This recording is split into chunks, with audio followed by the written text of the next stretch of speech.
trouve, il se trouve pour lui un ange intercesseur.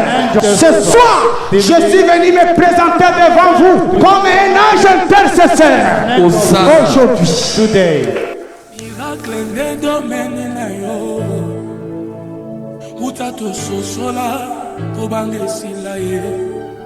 Koboti sabi komba domaine na yo Yesu.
Bien-aimés dans le Seigneur, je vous salue tous au nom de notre Père, le prophète messager Emmanuel Dodi.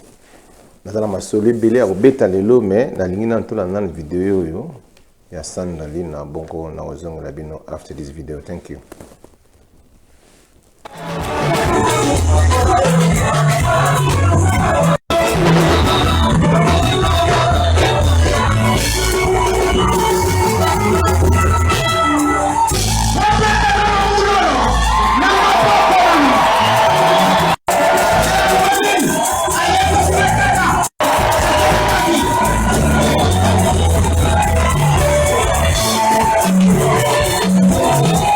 Yeah.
Il a fait.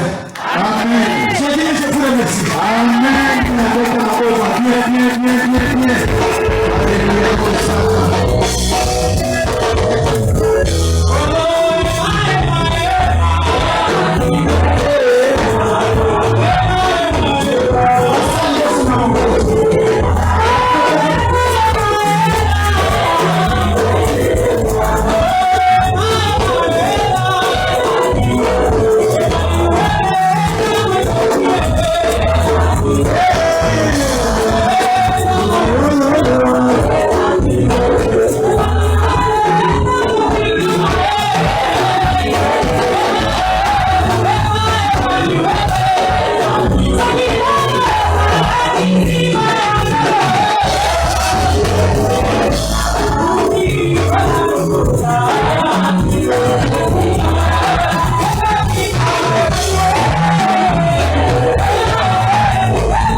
Zambazana na France. Bien aimé, tout la histoire ya Congo, Lubumbashi, c'est les versions de la spiritualité. Et je vous dis vrai. Bien aimé, n'a pas mis à l'âge de 8 ans. Magie à mon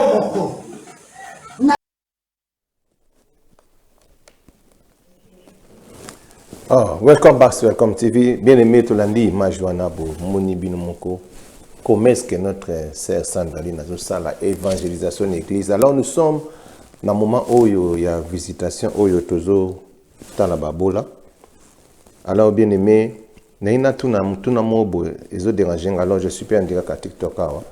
Batu batali ni wana et belé vraiment plus de 1 million sur combien wana. Et puis déjà donc ils ont fait ça bien.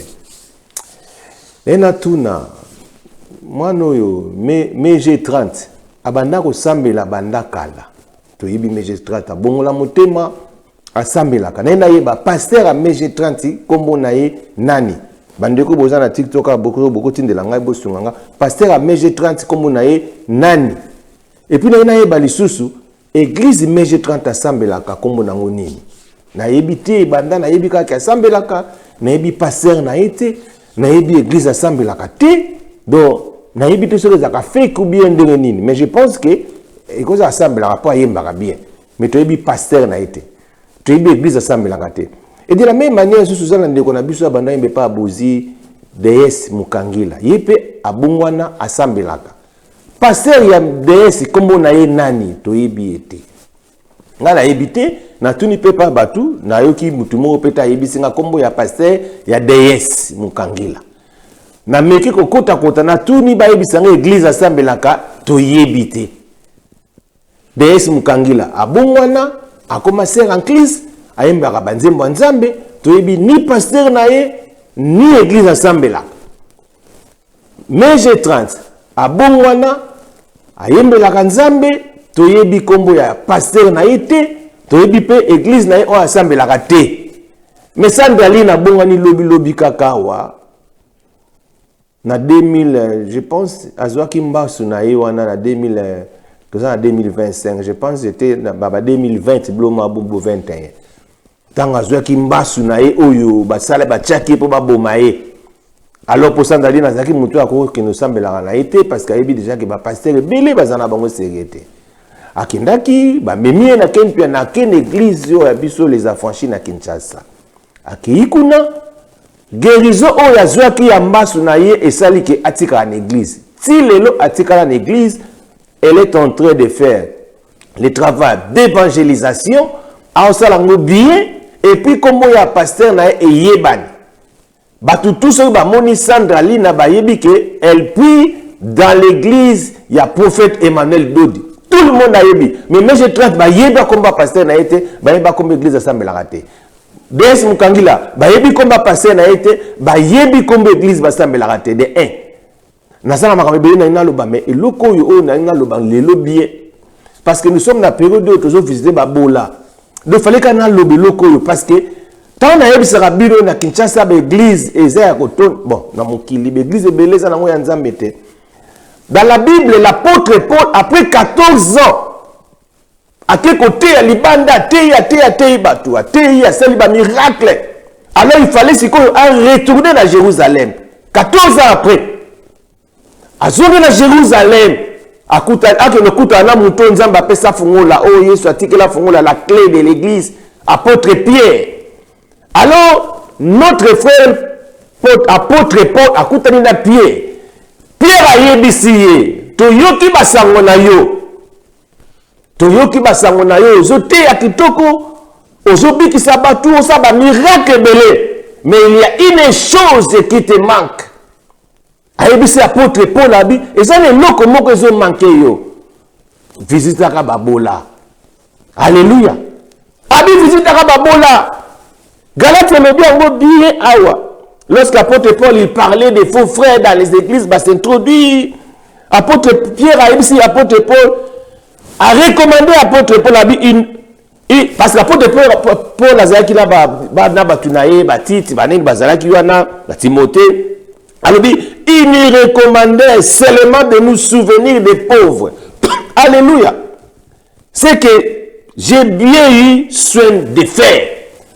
Alors alobi ayebisi bango te recommandation te mususu que non na ministère na yo il faut osala soki bo alobi na ministère na yo et loko zangi na yo on se souvenir na ba pauvre, faut se souvenir na ba pauvre. Tu fais des miracles, c'est bien. Tu guéris les malades, c'est bien. Tu prêches l'évangile, très bien, c'est bien. Mais quelque chose qui te manque au visiteur la pauvreté. Alléluia. Naïb Sarabino d'église, nous sommes dans Londres. Tant que l'église qui n'a visité la pauvre, bazate, va visiter la pauvreté. Yoka, résultat de l'église visiter la pauvreté. C'est la Bible qui parle. Oh non, soyez dans le lobby. Ote, ngana zolo bakaka, et zalango bon ote, boyoka. Proverbe 28. Yopen de la Bible, bande ko bolanda bota la Proverbe 28. Et là que le lobby na bateau bazo visiter la pauvreté. Gloire ça randi à notre père le prophète Emmanuel Dodi. Natanga nanga ome nazanga nanga na ba na beta ngo kara. Mais il nous a bien expliqué. J'ai compris que l'église va nous embêter, en tout cas apôtre prophète Emmanuel Dodi nzamba pambola. Proverbe 28 verset le bini. Celui qui donne aux pauvres ne prouve pas la 17, mais celui qui ferme les yeux est chargé de malédiction. Bible lobby hein. Donc batu oyo ba visiter la pauvreté. Batu oyo bazokanga misu pona ko visiter na ba pauvre. L'église oyo visiter la pauvreté ezokanga misu. Balobi nini? Eza chargé na malédiction et tondani na malédiction. Vos églises que vous partez, ce sont des églises et tondani na ba malédiction. Nga lobi yango tezawa. Et puis nazana sengo parce que na lobaka yango 98% des églises eza des églises sataniques. Et mon ami lelo sous le leadership des prophètes Emmanuel dans la kisi batu eza des églises nzambe te balobi et tonda na malédiction. Église ibane bande mona église so sala 30 ans 40 ans bakenda jamais kotala ba pauvre bakenda kate ba visiteur ba malheureux ba indigent bien lobi que ce sont des églises oyo eza na malédiction. Ozo que l'église ne kolanga oza na malédiction yo moko ozo na maudite. L'église ba pasteur na bino basala ka ba cotisation ya bango ba pambola bango bapambola bana bango basi na bango. Mais les gens qui souffrent, les pauvres, va visiter la bangote, va quitter la bangote, balobi que ce sont des églises chargées de malédictions. Alors nous dans notre église on visite les gens, les individus, les pauvres 4 fois par an. Dans Ophelina Mama Koko, on parle là-bas 4 fois na mbula. Kopesa bango biloka kolia, kopesa bango mbongo 4 fois na bizate une fois par na mbula mais 4 fois. Voilà, on les églises dans la malédiction te. Ya ba ndeko nanga na zosenga la bino, ezaka na église na tchaka mibale. Na Congo, to tchaka église catholique, na église universelle ya biso, église universelle pentecôtiste mais charismatique ministère des affranchis ya biso. Oyo za église. Wana no se zango ba groupe de prière, ba groupe abatu. Ya ba sala ka makambo e komama na Bible te.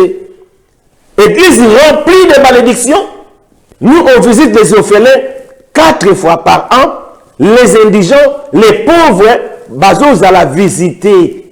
Na orphelinat, on a 4 fois Namboula. Alors, vos églises, bakendakate. Bien aimé, quittez ces églises. Quittez ces églises. Vous êtes en train de vous commis contre la malédiction binomoko. Vous avez commis bomba binomoko. Parce que vous avez l'église, vous avez maudit. L'église, vous avez maudite. Voilà. Vous avez l'église maudite. Pourquoi vous avez besoin que l'église maudite? Oui, besoin de ce qu'on me connaît, ça va passer, la vidéo va passer. Ndenge tout ça, ah, pas du tout que nous avons babolate, aroye bisayo. La bisayo verset oyo, il y a Proverbe 28, verset. Kanga mo, balabi, église, nous se trouvons là-bas, nous se trouvons là-bas, que nous avons la pauvreté, basée sous la malédiction. Ba papa, Bible le Bible, tala, toza, sous la malédiction, sur le salangote. Tala, apôtre Paul, après avoir fait des miracles, moutoua zana fungola, bapesa fungola. Aïbisi, apôtre Pierre, alobina Paul. To yoki ba miracle yo sala. To yoki makambo yo sala. Mais ce qui te manque, ozanga yiko visiter ba pauvre. Ozanga yiko visiter ba pauvre. Et là on a sengi na yo banda ko visiter. Apôtre Paul ati yango na motema et puis abandi ko pratiquer yango.